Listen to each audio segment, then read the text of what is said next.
ఆచి చికెన్ మసాలా. తెలంగాణలో BC sub plan అమలు చేసి నిధుల విడుదల చేయాలన్న డిమాండ్తో బీసీ సంఘాలు రోడ్డెక్కాయి. బీసీలకు న్యాయం చేయాలని గట్టిగా కోరారు. గన్ పార్క్ వద్ద బీసీ నేతలు ఒక్కసారిగా రోడ్డెక్కడంతో అక్కడ అసలేం జరుగుతుందో తెలియని పరిస్థితి ఏర్పడింది. అక్కడ ట్రాఫిక్ జామ్ కూడా ఏర్పడడంతో వెంటనే పోలీసులు రంగంలోకి దిగారు. బీసీ నేతలను అక్కడి నుంచి తరలించారు. కాగా బీసీ సబ్ ప్లాన్ నిధులను దారి మళ్లించకుండా అమలు చేయాలని, లేకపోతే ఉద్యమాన్ని ఉధృతం చేస్తామంటున్నారు బీసీ నేతలు.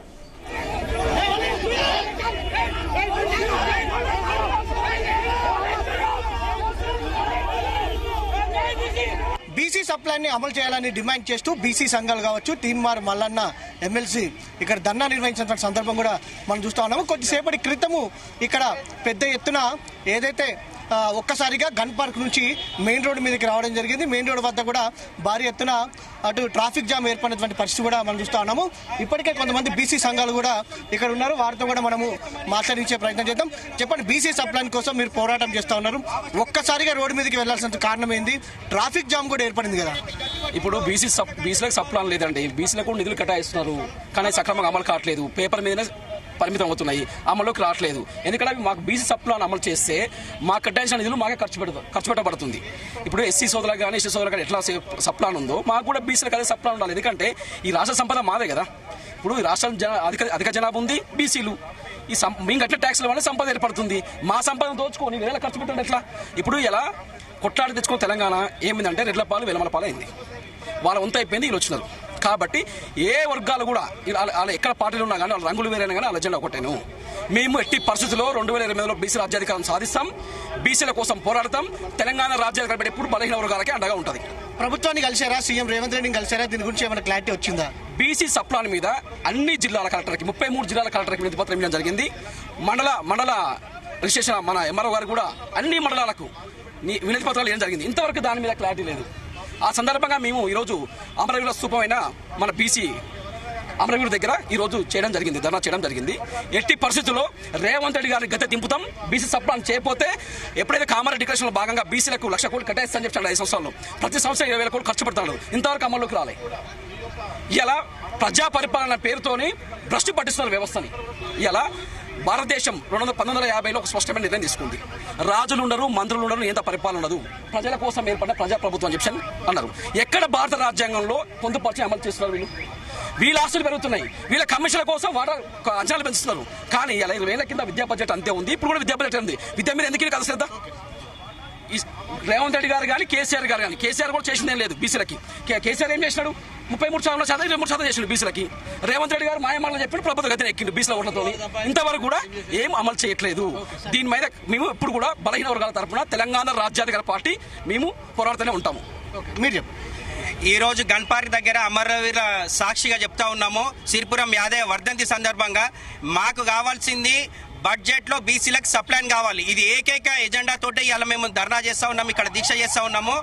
మాకు సప్లాన్ కావాలి. మీరు అధికారంలోకి వచ్చి 2 సంవత్సరాలు గడిచి ఇది 3వ అవుతుంది.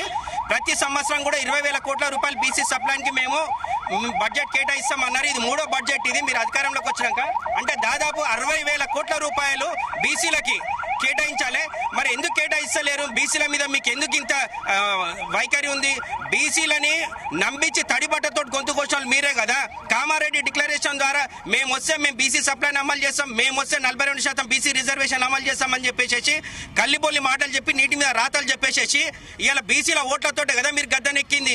గతంలో కేసీఆర్ ఏం చేయలేదు, నేను ఖచ్చితంగా చేస్తా అని చెప్పేసి ఊకదంపుడు ఉపన్యాసాలు ఇచ్చినావు కదా. మరి ఇవాళ ఎక్కడ పోయినావు? మర్చిపోయినావా నువ్వు ఇవన్నీ అని అడుగుతా ఉన్నాము. ఇలా మా ఓట్లతోటి నువ్వు అధికారంలోకి వచ్చినావు కదా. అంటే అణగారిన వర్గాలు, బీసీ వర్గాలు, ఎస్సీ వర్గాలకి ఎట్లయితే సప్లైన్ ఉంటుందో బీసీ వర్గాలకు కూడా సప్లైన్ ఇవ్వాలి కదా. మా ఓట్లని మీరు ఓటింగ్ చేసి యంత్రాలుగానే చూస్తూ ఉన్నారు. దయచేసి రేవంత్ రెడ్డి గారు ఇప్పటికైనా మీకు చెప్తా ఉన్నాం, ఇంకా 2.5 సంవత్సరాలు ఉంది. బీసీ ఉద్యమం మొదలయ్యి 2.5 సంవత్సరాలు అవుతున్నది. ఇప్పుడైనా సరే మీరు బీసీ ఉద్యమాన్ని ఎందుకు ఇట్లా అవుతుంది అనేది మీరు గమనించాలి. బీసీలు విద్యావంతులయ్యారు, బీసీలు చైతన్యవంతులయ్యారు, బీసీలు రాజకీయంగా ముందురు. చిన్న ఉదాహరణ చెప్తా. మీరు మొన్న సర్పంచ్ ఎన్నికలు పెడితే 17% రిజర్వేషన్ అమలు చేస్తే గెలిచింది ఎంతనే? 50 33% గెలిచారు బీసీలు.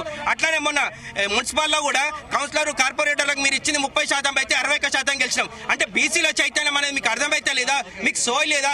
పిసిసి అధ్యక్షుడిగా మహేష్ కుమార్ గౌడ్కి మంత్రివర్గానికి కానీ బీసీ మంత్రులకే కానీ ముఖ్యమంత్రికే కానీ మీ అందరికీ తెలియజేస్తున్నాం, ఈసారి ఖచ్చితంగా బీసీ సప్లైన్ అమలు కావాలి. అమలు కాకపోతే బిడ్డ అసెంబ్లీ ముట్టడిస్తాం, మీ గద్దెలు కూలుస్తాం, మీ ఇండ్లు ముట్టడిస్తాం, ముఖ్యమంత్రి కదిలిస్తాం. ఖబర్దార్ రేవంత్ రెడ్డి, మరొకసారి హెచ్చరిక చేస్తున్నాం. ఈ 2 సంవత్సరాలలో అణగారిన వర్గాలు బీసీ కులాల గురించి మీరు ఎక్కువ ప్రాధాన్యత ఇవ్వాలి, బడ్జెట్ కేటాయించాలి, వాళ్ళ గురించి మీరు స్కీమ్లు పెట్టాలి.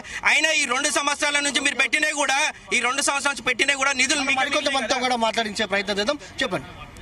ఓకే అండి, నేను భద్రాద్రి కొత్తగూడెం జిల్లా అధ్యక్షులు మాట్లాడుతున్నా. ఏదైనా కానీ ఈరోజు ఈ గన్ పార్క్ దగ్గర ధర్నా కార్యక్రమం బీసీలు జరిగే అన్యాయం మీద మల్లన్న గారు మరి షడంగా ఈ కార్యక్రమం ఏర్పాటు చేయడం. ఏదైనా కానీ బీసీలు ఓట్లు కావాలి, బీసీలు పట్టించుకునే నాదులే లేడు. ఇదే బీసీ సప్లాన్ని మరి చట్టబద్ధతగా ఎందుకు చేయట్లేదు అర్థం కావట్లేదు. పేరుకైతే బీసీ సప్లాన్ ఉంది, దాని మీద మేము రాష్ట్ర వ్యాప్తంగా మరి అన్ని సబ్ కలెక్టర్లకు కానీ అందరికి కూడా మేము లెటర్లు ఇవ్వడం జరిగింది. దాని మీద ఇప్పటి వరకు కూడా ఇలాంటి దాని మీద ఎలాంటి కూడా దాన్ని తీసుకోలేదు, ఎలాంటి చర్య తీసుకోలేదు.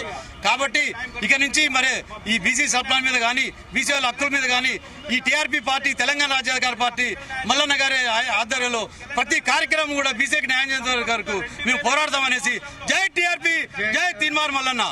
ఇదే మొత్తం మీద మనం చూడొచ్చు. ఒకసారిగా కొద్దిసేపటి క్రితం వరకు కూడా గన్ పార్క్ నుంచి అటు అసెంబ్లీకి లోపలికి వెళ్ళడానికి కూడా ప్రయత్నం చేశారు. కొద్దిసేపటి క్రితం వరకు కూడా ఈ ప్రాంతం మొత్తం కూడా కొంత ఉద్రిక్తత పరిస్థితులు ఏర్పడినటువంటి సందర్భం కూడా మనం చూస్తా ఉన్నాము. పెద్ద ఎత్తున బీసీ నాయకులు పెద్ద ఎత్తున రోడ్డు మీదకి రావడంతో కూడా కొంత ఇబ్బందికర పరిస్థితులు ఏర్పడినటువంటి సందర్భం కూడా మనం చూస్తా ఉన్నాము. వారిని తిరిగి ఏదైతే వాహనాలు ఎక్కించి పంపించేసినటువంటి సందర్భం కూడా మనం చూస్తా ఉన్నాము.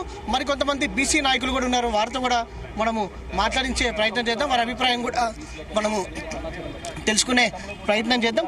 మేడం చెప్పండి, ఆందోళన కార్యక్రమానికి మీరు పెద్ద ఎత్తున దిగడం జరిగింది. ఎలాంటి భవిష్యత్తులో ఇంకెలాంటి పోరాటాలు చేయబోతా ఉన్నారు? బీసీలకు ఎక్కడ అన్యాయం జరిగినా తెలంగాణ రాజ్యాధికార పార్టీ ఊరుకునే పరిస్థితిలో లేదు. ఆల్రెడీ ఇన్ని సంవత్సరాలు 78 సంవత్సరాల నుంచి మభ్యపెట్టుకుంటూ వస్తూనే ఉన్నారు. ఇది చేస్తాం, అది చేస్తాం, అది చేస్తాం అని ఏది చేయలేదు. 78 సంవత్సరాల నుంచి అడుక్కునే పొజిషన్లోనే ఉన్నాం. సో మనకు కూడా రాజ్యాధికారం కావాలి. బీసీలకు బీసీ సప్లాన్ నిధులు క్యారీ ఫార్వర్డ్ అవ్వట్లేదు. ప్రతి సంవత్సరం బడ్జెట్ కేటాయిస్తారు, అందులో 5% ఖర్చు పెడతారు, మిగిలింది అట్లానే ఉంటుంది, దోసుకొని తింటారు.